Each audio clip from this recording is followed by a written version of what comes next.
We will continue discussing about DepEd Order number 26, Series 2022, or the implementing guidelines on the establishment of School Governance Council, especially its operations during meetings.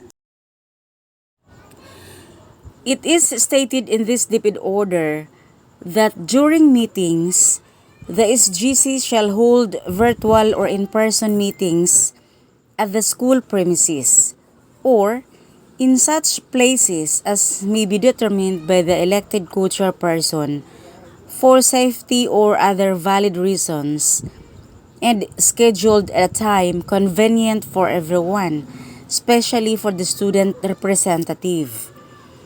At the minimum, SGC meetings shall be held quarterly except for special meetings due to urgency.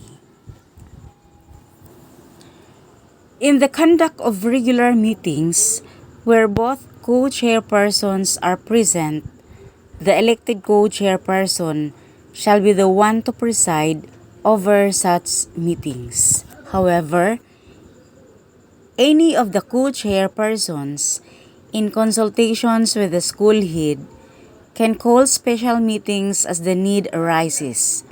Special meetings can be held outside the school premises or during the weekends, provided that the SGC secures prior written approval from the SDS.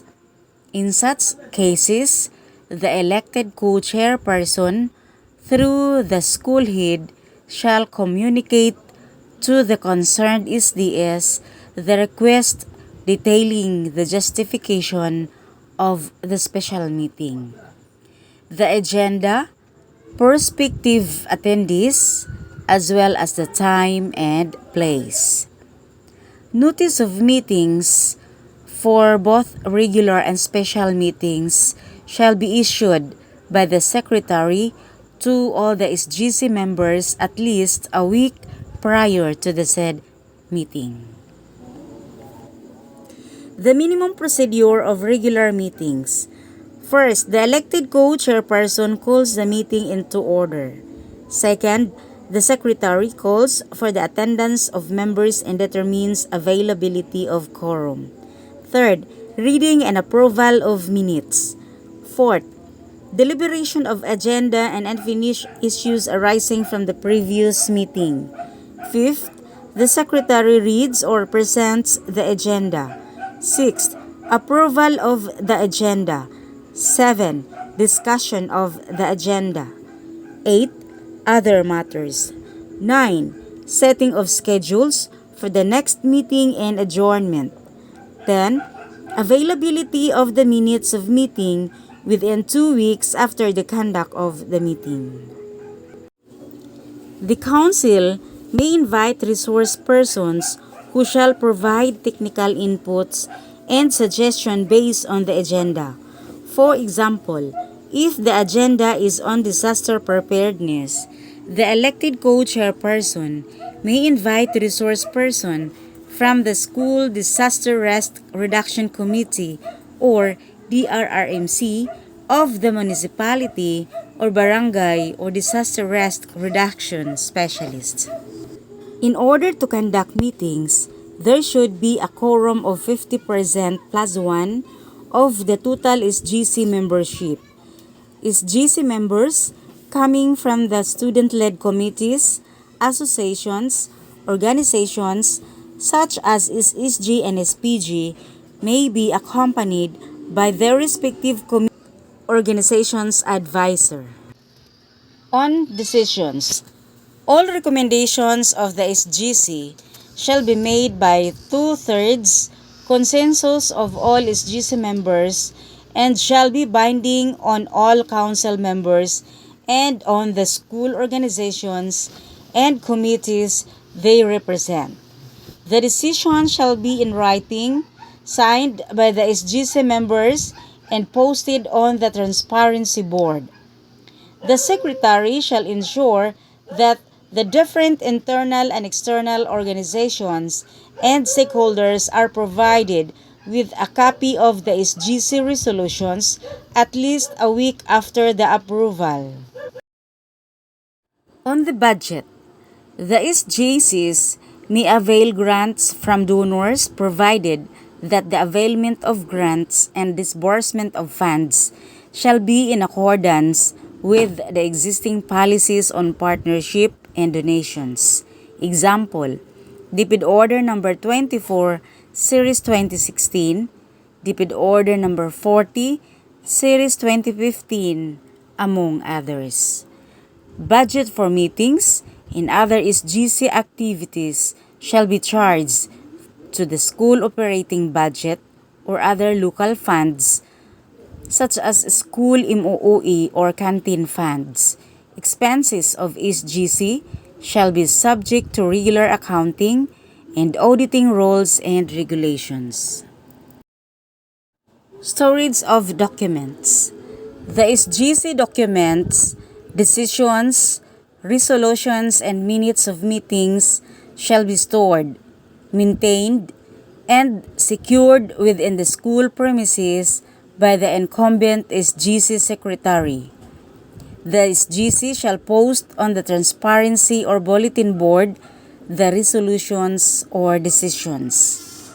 All SGC documents, decisions, resolutions, and minutes of meetings shall have digital copies and shall be accessible to the school administrator for easy consolidation and retrieval. SGC documents and minutes of meetings shall be made accessible to the public upon submission of a written request, indicating the purpose, addressed to the SGC secretary who shall validate the request. Following the validation, the secretary shall inform the school administrator to release the document to the requester. However, the SGC shall not release highly confidential information as provided by the law and DepEd policies.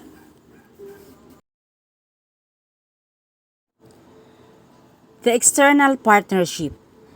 Recognizing the importance of partnership building and strengthening school governance, the SGC is encouraged to establish linkages with other stakeholders through the conduct of advocacy and identification of potential partners by the SGC members. In the process of identifying potential partners, who may be, but not limited to LGUs, private institutions, and private individuals, the SGC members must consider their willingness to lend support to the schools. Once the potential partners become interested in supporting the school in achieving and strengthening its IP, the concerned SGC members shall immediately refer to them to the school head who is authorized to formalize agreements with partners. Depending on the extent and nature of the partnership that a school and partners enter into, both parties shall forge the engagement in terms of a Memorandum of Agreement, MOA or MOA, Deed of Donations, DOD, Deed of Acceptance, DOA, or other types of partnership agreement. All partnerships shall be in accordance with the relevant existing laws and DepEd issuances and guidelines. There are also limitations of SGC authority. As a collective and consultative body, the following are the limitations of the SGC. First, it shall not directly manage the school because it is the responsibility of the school head. 2. It shall act as one body and not individually in performing its functions and responsibilities. Third, it shall always coordinate and act through the school head in the conduct of its affairs and shall not act on its own in any transactions involving the school. 4. It shall not enter into or be bound by any contractual transactions for and on behalf of the school. All recommendations and decisions of the SGC shall conform to existing laws and policies and regulations of DepEd. It shall not conduct its affairs in keeping with the school's decision-making process. The SGC shall respect the grievance procedures or mechanisms by the committees, associations, organizations within the school. And 7. It shall not disclose confidential data such as learner records and other personal information pursuant to the Data Privacy Act and other related issuances. The school head shall ensure that all decisions, directions, and initiatives of the council are aligned with and responsive to the school's needs, priorities, and context. The school head shall perform the following specific tasks in connection with the functions of the SGC. First, explain to the SGC members the reasons, potential risks, or effects of matters in case of disapproval, partial approval, or modification of the recommendations or as be requested by the SGC as part of the consultation process. Second, implement policies in partnership with SGC that are in accordance with DepEd policies, administrative instructions, and government legislation. Third, provide proper and timely information on the progress of the implementation of activities supportive of SIP. Fourth, establish inclusive school and community networks by encouraging activity involvement and representation of school stakeholders from all backgrounds or sectors in the school improvement process.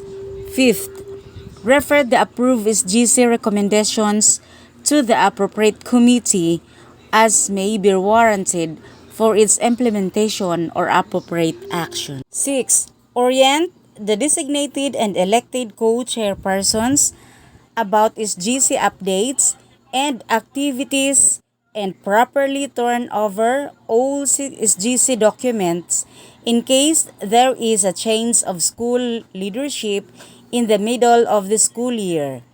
And number 7, chair the SGC election for the positions of co-chairperson and secretary and canvass the votes in front of the SGC members.